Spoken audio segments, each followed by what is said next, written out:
तो दोस्तों आज मैं बताने वाला यूएस स्टूडेंट इंटरव्यू एक्सपीरियंस कैसा है, उसमें क्या क्वेश्चन पुट किए गए थे, जो मेरे फ्रेंड के साथ ऐसा हुआ है तो उसकी मैं पूरी डिटेल बताऊंगा। उससे पहले अगर आपने मेरा चैनल सब्सक्राइब नहीं किया, चैनल को सब्सक्राइब कर लीजिए और वीडियो को लाइक कर दीजिएगा। तो चलो स्टार्ट करते हैं। तो दोस्तों जो आप अप्लाई करते हैं यूएसए का स्टूडेंट वीज़े के लिए, उसकी मैं पूरी डिटेल ऐसे बताऊंगा कि आपको एक एक स्टेप बताना चाहता हूँ। कैसे मेरे दोस्त को रिफ्यूजल मिली है, किस कारण मिली है, कौन से क्वेश्चन के कारण मिली है, जो क्वेश्चन पुट किए गए कौन कौन से किए गए थे, तो उसके बारे में बताने वाला हूँ। सबसे पहले जब भी आप किसी भी इमिग्रेशन से अप्लाई करते हैं, उसके लिए सर्विस आईडी होती है, I-20 होती है। I-20 उसे बोलते हैं हम जो ऑफ़र लेटर होती है। सबसे बड़ा काम ही I-20 का होता है। अगर वो सही होगी तो आगे आपको इंटरव्यू में इशू नहीं होगा। तो उसकी बात ही सबसे पहले कर लेते हैं। उसमें अगर मान लीजिए आपकी वहाँ पर फ़ीस लिखी होगी, फ़ीस लिखी होती है कि आपकी इतनी फ़ीस साल की होगी, और साथ में ही आपका फ़ंड भी लिखा होता है कि आपका इतना फ़ंड है, आप स्पेंड कर सकते हैं। उसका मैं आगे बताता हूँ, साथ साथ बताता हूँ इंटरव्यू में क्या क्वेश्चन पूछे गए थे इसके रिलेटेड, जिसकी वजह से उसकी रिफ्यूजल आ गई। तो आइलेट्स सबसे पहले तो मैं आपको बताना, आइलेट्स ज़रूर करें। आइलेट्स करेंगे उसमें आपको एक प्लस पॉइंट मिल जाता है, आपका इजीली थोड़ा सा आपका वीजे के चांसेस ज़रा बढ़ जाते हैं। अगर अगर आइलेट्स नहीं करते आप 70% हो गए, इससे आपके 90% चांसेस हो जाते हैं अगर आप आइलेट्स कर देते हैं। क्योंकि वहाँ पर आइलेट्स मैंडेटरी तो नहीं है, लेकिन अगर करते हैं तो आपको ही बेनिफिट होगा। उसके बाद सर्विस आईडी होती है, किसकी सर्विस आईडी होती है जो कि 1 ईयर के लिए वैलिड होती है, तो वो भी ज़रूरी होती है। उसके बिना आप आगे नहीं बढ़ सकते। तो उसकी भी नियर अबाउट 10,000 रुपीज़ होते हैं। और आप किसी भी इमिग्रेशन के पास मत जाइए ऐसे जो बोलते हैं आफ्टर फीस लेंगे, कोई पहले नहीं। आपको पहले ही बता देता हूँ 50,000 आपका लगेगा ही लगेगा। सर्विस फीस आ जाती है, एम्बेसी फीस आ जाती है, I-20 के भी आपके ले सकते हैं अगर कॉलेज वाले मांगे। तो नियर अबाउट आपका खर्चा, जाने आने का खर्चा लगा, अगर आप 50,000 के नियर पहुँच ही जाता है तो आप पहले इसकी बात भी क्लियर कर लें अपने इमिग्रेशन से। उसके बाद मैं आगे बताता हूँ। तो जो मेरा फ्रेंड था वो गया था दिल्ली की जो एम्बेसी है यूएसए की, तो वहाँ गया था। तो वहाँ पर सबसे पहले एंट्री हो, ना मोबाइल जाने देते हैं, ना कुछ भी नहीं जाने जाते, डॉक्यूमेंट के सिवा कुछ भी नहीं जाएगा। उसके बाद उसकी चेकिंग होती है, उसके शूज़ उतारे जाते हैं। अगर शक हो तो बड़े बड़े शूज़ थे, उसके अंदर शूज़ उतारे गए। शूज़ उतारने के बाद चेकिंग की गई कि हाँ इसके पास कुछ भी नहीं है। चेक करने के बाद आगे एंट्री मिली। उसके बाद वहाँ पर लाइन कुर्सियाँ होती हैं, कुर्सियों पर बैठ जाते हैं लाइन पर।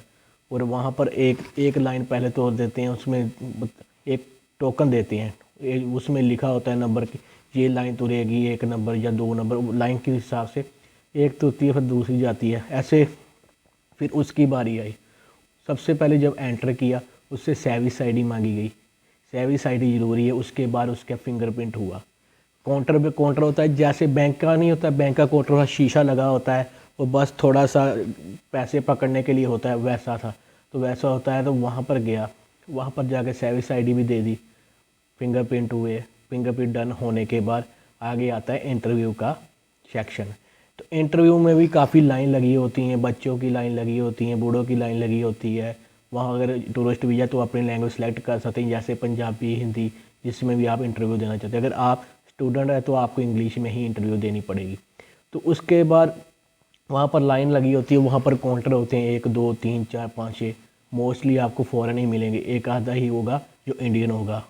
वहाँ पर हम हमें खड़ा कर देंगे और बारी बारी वो एक बटन प्रेस करेंगे, उसमें बेल बजेगी तो आपकी टर्न आ जाएगी। उसके बाद हम जब वहाँ पर जाते हैं, उन्होंने कुछ भी नहीं मांगना आपसे, ना आपकी प्रॉपर्टी के डॉक्यूमेंट्स मांगने हैं। उन्होंने पहले कहना पासवर्ड दीजिए, पासवर्ड देंगे आप, पासवर्ड देखेंगे, आपका फेस देखेंगे, चलो ठीक है। उसके बाद ना सबसे पहला ही क्वेश्चन होगा क्यों जाना चाहते हैं वहाँ पर, स्टडी। फिर आपको बताना होगा, उन्होंने पूछना होगा कि आप रीजन बताएंगे, उसमें पूछेंगे फिर आपसे कौन सा कोर्स आपने सेलेक्ट किया है। ये आपको बताना ज़रूरी है, कोर्स के बारे में आपको डिटेल होनी चाहिए पूरी कि कौन सा कोर्स आपने सेलेक्ट किया हुआ है।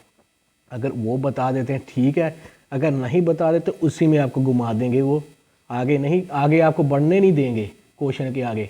तो आपको पहले सर्च करना होगा अपने कोर्स के बारे में, और आपका कोर्स उस मैच होता हो जो आप प्रीवियस कोर्स किया हो उससे मैच होता हो, तो तभी आप आगे जा सकते हैं। कि नहीं तो वह आपसे क्वेश्चन बहुत पुट करेंगे, अगर आप उन्हें सेटिस्फाई कर देंगे तो आगे जाने देंगे। उसके बाद आपसे पूछेंगे कि आपका कॉलेज का नाम क्या है, उसके रिलेटेड आपको थोड़ी बहुत ही हिस्ट्री पता होनी चाहिए कि ये कब इस्टेब्लिश हुआ, क्यों आप इस कॉलेज में जाना चाहते हैं, क्या है इसमें आपको, क्या आपको कुछ बेनिफिट है तो आप इसलिए गए हैं। दूसरा क्वेश्चन ये पूछेंगे, उसमें भी आपको बिल्कुल सही सही जेन्युइन आंसर देना होगा। झूठ कभी मत बोलिए, झूठ बोलेंगे तो आप पकड़े जाएंगे उसी टाइम। वो इतने एक्सपीरियंस होते हैं, वो आँखों से पढ़ लेते हैं कि हाँ ये बंदा जेन्युइन है या नहीं है।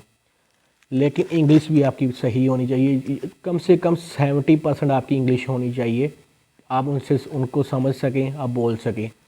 अगर वो आपसे घुमाते हैं क्वेश्चन में तो आप उसको थोड़ा सा आप बताएं। उसके बाद मेरे फ्रेंड से जो क्वेश्चन पूछा गया ना, वो क्वेश्चन ने ही आगे नहीं जाने दिया, उसी क्वेश्चन ने उसको रिफ्यूजल दे दी।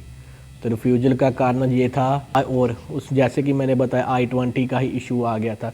उसने I-20 मांगी, ऑफ़र लेटर मांगा, ऑफ़र लेटर देखा, उन्हें रीड किया। सबसे पहले क्या क्वेश्चन पूछा, कोई उसने और कुछ नहीं देखा कि कोर्स ये कौन सा सिलेक्ट किया है, क्यों किया है। उसने बस एक चीज़ नोट कर ली, बस वहाँ पर ही काम ख़त्म हो गया उस बंदे का। तो वो क्वेश्चन था, आपकी फ़ीस है, मान लीजिए मैं आपका एग्जांपल दे, आपकी फ़ीस है $1,00,000 वहाँ की, $1,00,000 मैं एग्जांपल दे रहा हूँ, और आपका जो फ़ंड है वो भी 1,00,000 रुपीस है।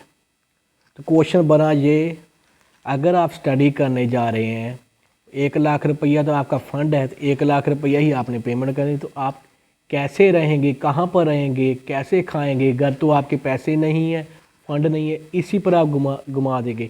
उसके बाद आप बोलेंगे कि मेरे पास इतनी प्रॉपर्टी है, $5,00,000 की प्रॉपर्टी है, ये है वो, कुछ नहीं वो समझेंगे। वो रिटर्न में देखेंगे, रिटर्न में ये लिखा हुआ है कि आपकी फ़ीस और फंड बिल्कुल सेम है।